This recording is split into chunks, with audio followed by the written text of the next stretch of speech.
And I'm putting space between these because I want to come back in and write the names that we find with them.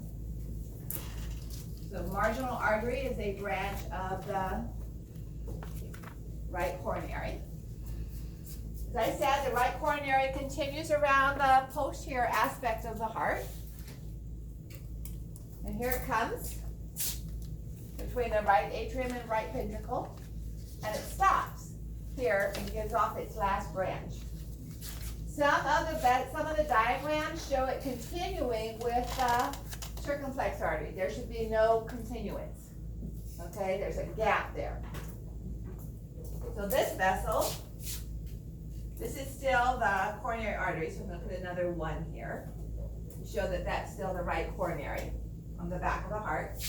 And then after it makes this right angle bend, again the dotted line shows it's traveling on the posterior surface of the heart. This is found between the right ventricle and the left ventricle on the back of the heart. And that's where it derives its name. So this is called the posterior interventricular artery, the artery between the two ventricles.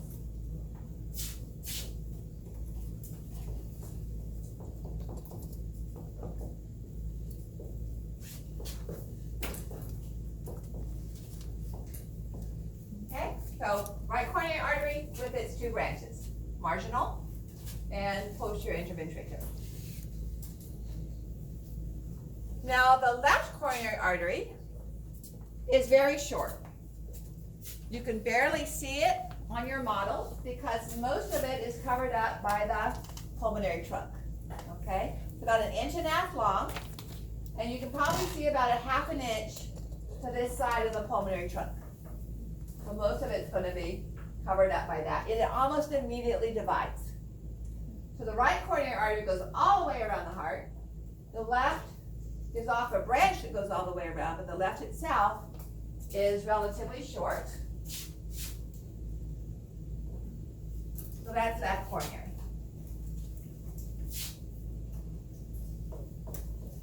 I guess I should have switched these sides. Sorry about that. I'll go ahead and put it over here. I'm going to run out of room.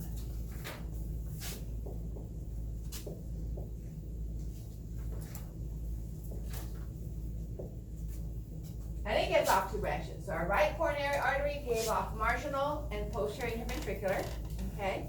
The right coronary artery like a belt going around the heart between the right atrium and right ventricle.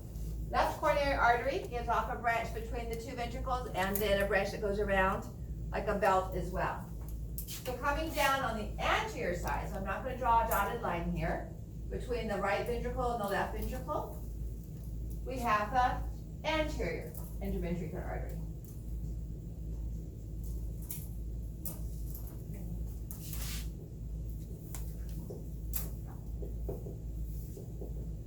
Now, if you have somebody you know, you've seen their x-rays, move that down a little bit, run out of room here. These are anatomical terms and are not necessarily what radiologists and heart surgeons use. So anterior interventricular is known as left anterior descending, or LAD. If you're looking at an x-ray or an angiogram, you're not going to see anterior interventricular. Okay, it'll be LAD or left anterior descending. The other branch of the left coronary is going to go around between the left atrium and left ventricle around to the back. Okay, so here it is here, the circumflex. And as we switch around to look at the back of the heart, here is the rest of the circumflex. Okay, it gives off a marginal as well, but you don't have to know that one. So circumflex curves around and becomes posterior. But it does not join with the right coronary, which is very unusual because in most places that are like the shoulders or the hips or the knees, we have what's called anastomosis. Blood vessels join together. So if one gets blocked, the blood can flow around that area and keep on going by flowing into another one. You would think we would need that with the heart. but we don't, all right? So here between the anterior interventricular and the posterior interventricular at the apex of the heart, they don't join. So if the anterior interventricular is blocked, blood flow from here, the posterior can't come to the anterior surface of the heart. So exercise, causing your heart to require more oxygen, will cause it to make more blood vessels to fill in that area. If you've had some major blockage and you don't have time for exercise to do that, sometimes they'll use lasers and make little holes in the myocardium to try to generate extra blood vessels that way, okay? So this one is the circumflex.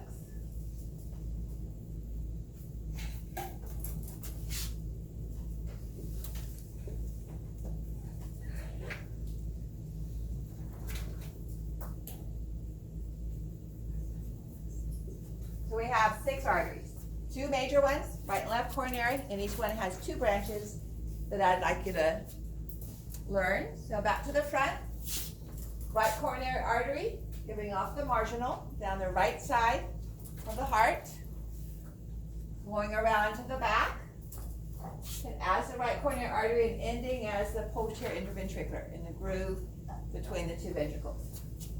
Then on the left side, we have the short left coronary, giving off the anterior interventricular and the circumflex, which goes around to the back here, but will not join here. Okay, that stays separate. So in some of the models, they show them as one continuous vessel, and that's either a malfunction in their painting or in the model making. All right, so that's blood flow going into the heart. It's going to go to arterioles and capillaries, and then the deoxygenated blood has to return to the right atrium primarily. So we have 3 veins. We're going to start with this one first. And it's going to kind of follow the branches of the left coronary. So I'm going to draw it this way. It's sometimes called the anterior interventricular. But when it gets up here, it's no longer anterior and it's no longer interventricular, all right? So the terms I prefer are great cardiac, middle cardiac, and small cardiac veins. So, great cardiac will be found with the anterior interventricular. So we'll put that up here.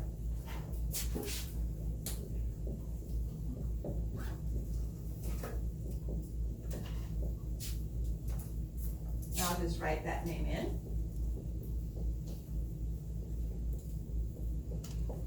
And then it will turn and travel with the circumflex.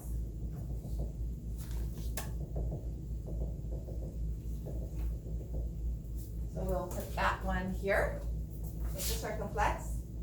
So we have 3 veins and 6 arteries, so we're going to see them with multiple arteries.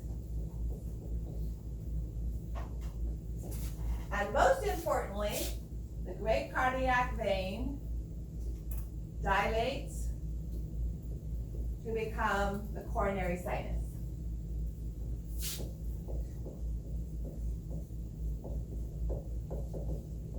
And we talked about that as draining into the right atrium, okay? So here's the great cardiac vein coming around the left side of the heart to the back, and all of this is coronary sinus. The other 2 veins will empty in to the coronary sinus, okay? But the great cardiac vein it dilates to form the coronary sinus. So let's look at the small cardiac vein now. It's going to start with the marginal artery.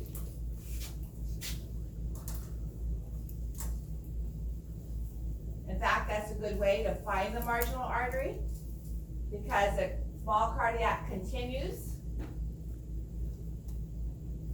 The other ones do not. And empties into the coronary sinus. Okay? So this is small cardiac vein, as is this one. So we find the small cardiac vein with 2 vessels as well. We find it with the marginal first.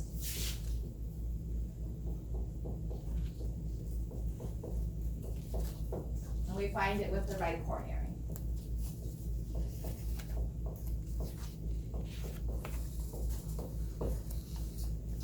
Right, that leaves us with the middle. We don't find any veins with the left coronary, okay? The middle cardiac is traveling with the posterior interventricular, which you can see here. So here's the small cardiac coming into coronary sinus, and here's the middle cardiac coming into the coronary sinus as well.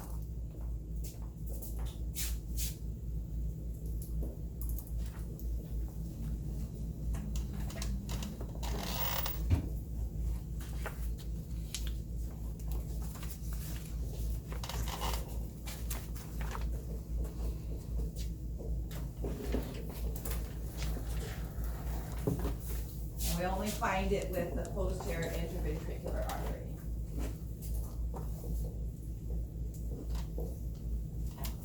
Okay. So the 3 cardiac veins with the 2 coronary arteries and 4 branches. And the last thing I want to mention, I think you can see just one on your model. From the anterior surface of the right ventricle, we have a couple of small vessels that don't go into the coronary sinus. They empty directly into the right atrium. And these are called anterior cardiac veins. All right, so on the model, there's one, it's this one right here. So that's an anterior cardiac vein, whereas this one you can see making a bend, that's the small cardiac. Okay, all right. Where do the anterior cardiac veins hook Directly into the right atrium. So they end up in the same place, they just don't go via the coronary sinus. So I don't really have a place to draw them into because they would be coming up the anterior surface there. All right, so we're ready to do the heart dissection, sheep heart dissection. No big surprise, we have all the scantrons. No big surprise, this is bloody. Again, they haven't been fixed, so they have been frozen and then thawed. So if we keep them too long, they don't smell very good. I don't know if people eat sheep hearts, but I wouldn't recommend taking these home and eating them. Then I don't eat meat anyway, so you wouldn't expect me to recommend that. Don't knock it till you try it. Yeah. Thank you. So in the back, I have 8 or 9. They seem to be getting smaller and smaller every time. So clear off your table. You might want to leave one last packet.